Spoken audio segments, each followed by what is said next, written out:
हाथी वाले का बेटा दरोगा सिपाही है कि नहीं है? बोलो बोलो भैया। जब तक जमाल भाई कांग्रेस का उठाते थे झंडा, तल पीठ पर क्या खाते थे? डंडा। कांग्रेसियों का था इनके नौकरी का लूट का धंधा। जमाल भाई बनते थे अंधा और सर पर उठाते थे टोकरी गंदा।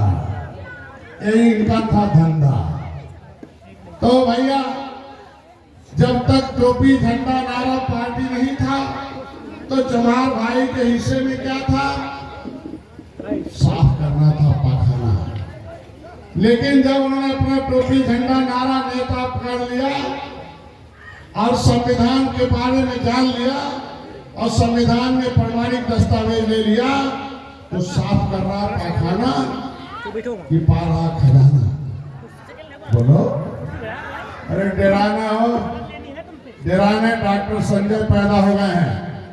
जो तुम्हारे ऊपर हाथ उठाएगा ना उसका हाथ तोड़वा दिया जाएगा, छोड़ा नहीं जाएगा। और समय खत्म हो गया। अब योगी जी की सरकार है, बड़े बड़े यहाँ जिसको जाना था चले गए हैं। यहाँ किसी माफिया गुंडे की जरूरत नहीं है। अब देश संविधान से कानून से चलता है। कानून का राज स्थापित हो रहा है तो कानून में हमारा हिस्सा है कि नहीं है? बोलो है कि नहीं है? संविधान में हमारा नाम है कि नहीं है? है कि नहीं है? जमाल भाई का है कि नहीं है? धोबी भाई का है कि नहीं है? उसने लिया कि नहीं लिया? हमें भी लेना है कि नहीं लेना है? संविधान में अपना हिस्सा लिखा है कि नहीं लिखा है? आधा लिखा है कि पूरा? बोलो भैया आधा लिखा है कि पूरा? आधा कि पूरा? आधा सुनना है कि पूरा? तो क्या सुनना है सुन लो। एक किताबिया रख ले, एक किताबिया में लिखल बा कि किताब नहीं है दस्तावेज है। एक किताब नहीं है भविष्य। इसी किताब के सहारे जमाल भाई आज के दिन में सम्मान प्राप्त कर रहे हैं। इसी किताब के सहारे उनके बच्चों की नौकरी मिल रही है। इसी संविधान के सहारे उनको सम्मान सुरक्षा है। आज उनकी जमीन जायदाद कोई कब्जा नहीं कर सकता है। इसी के सहारे सभी अधिकारी उनको खोजते हुए आते हैं और दिल्ली लखनऊ से मिला हुआ पैसा योजना उनके दरवाजे पर पहुंचाते हैं। यही इसमें लिखा हुआ है। इसी में तुम्हारा भी नाम लिखा हुआ है। इसमें देखो 24 नंबर पर जमाल भाई है, 30 नंबर पर धोबी भाई है, 53 नंबर पर मझवार भाई है, 66 नंबर पर दुल्हा है। मैं तो कानपुर वालों को बधाई देने आया हूँ कि यहाँ शशि लता नाम की एक महिला ने लड़कर अपना हिस्सा लिया था। अगर महिला अपना हिस्सा लड़कर ले सकती है नौकरी में तो पुरुषों को भी लड़के लेना पड़ेगा और बच्चों को भी लेना पड़ेगा। यहाँ तक नहीं लड़ी थी, उसकी नौकरी लोगों ने खा लिया था। कहा ये पिछड़ी है, ये खाएगी कितनी और नहीं रहेगी पिछड़ी, नौकरी में पिछड़ी रहेगी। लेकिन उसने इस कागज के सहारे नौकरी लिया। अगर एक महिला होकर इस कागज के सहारे नौकरी ले सकती है तो आपको भी नौकरी लेना है कि नहीं लेना है? मिलेगा कि नहीं मिलेगा? बोलो भैया। और इसमें क्या है?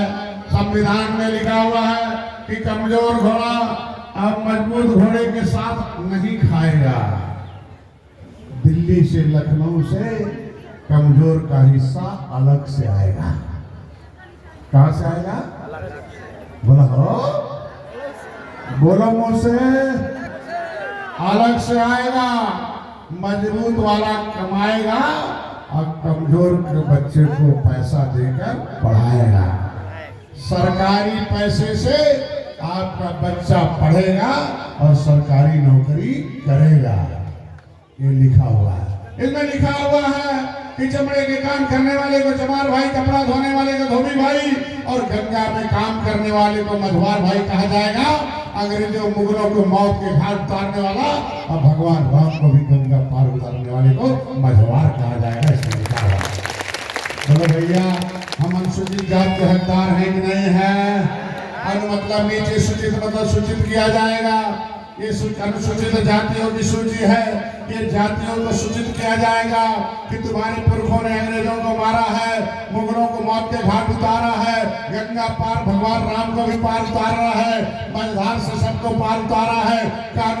कर अंग्रेजों ने तुम्हें कानून से उजाड़ा है, अब कानून से तुम्हें बसाने का, नौकरी पाने का, पैसा नौकरी सब पाने का हकदार है। इसमें सूचना निकालो। अंग्रेजी में हो, कौन नेता बताने में हो, कोई आपको बताने आया?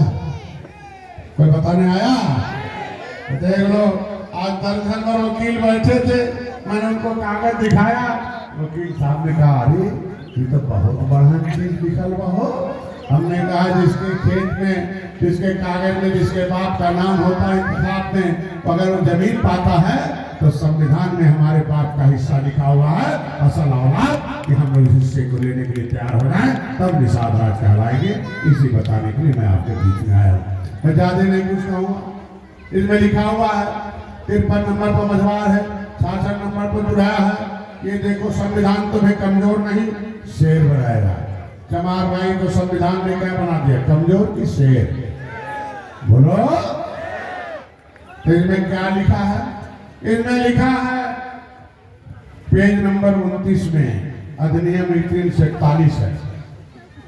संविधान में अधिनियम है, अधिकार कैसे मिलेगा और नियम बना दिया गया। अधिकारी को नियम बना के भेज दिया गया। अधिसूचना, अधिकार देने की सूचना, अधिकारी को सूचना दे दी गई 8 अगस्त 1950 को राष्ट्रपति के द्वारा। भारत के संविधान के अधिनियम 341 में 8 अगस्त 1950 को एक अधिसूचना जारी हो गई कि चमार भाई का बेटा, धोबी भाई का बेटा, केवट मल्ला का बेटा, कश्यप कहार का बेटा सरकारी पैसे से पढ़ेगा और सरकारी नौकरी करेगा। लिख दिया। एक केवट मल्ला का बेटा स्कूल जाएगा, उधर से हर महीने एक सरकारी खजाना लेकर आएगा, माँ को देगा, माँ बाजार जाएगी, कपड़ा लाएगी, किताब लाएगी, चॉकलेट आमलेट बढ़िया से खाना खिलाएगी और बच्चे को स्कूल भेजकर बढ़िया से पढ़ाएगी और आगे पढ़ाएगी और अधिकारी कर्मचारी बनाएगी। ये लिखा हुआ है। इसमें लिखा हुआ है हर जिले में, कानपुर में भी एक कोचिंग सेंटर है। उस कोचिंग का नाम है अनुसूचित। अनु मतलब नीचे, सूचित मतलब सूचित किया जाएगा कि चमड़े वाले काम करने वाले का बेटा उस स्कूल में पढ़ेगा, वहीं रहेगा, सुबह शाम खाएगा, सरकारी पैसे से खाएगा, सरकारी पैसे से पढ़ेगा, सुबह शाम दूध पिएगा, दुनिया का किताब रहेगा, कंप्यूटर रहेगा, बड़े के लोग पढ़ाएंगे, प्रोफेसर लोग पढ़ाएंगे, बड़े मास्टर पढ़ाएंगे। केवट मल्ला का बेटा भी उसी में पढ़ेगा, रात को ही रहेगा, हॉस्टल में रहेगा और इन बच्चों को अधिकारी कर्मचारी डीएम कलेक्टर बनाया जाएगा। ये तुम्हारे बच्चों के लिए लिखा हुआ है, ये लेने के लिए तैयार होगा। बोलो भैया, उस अनुसूचित जाति के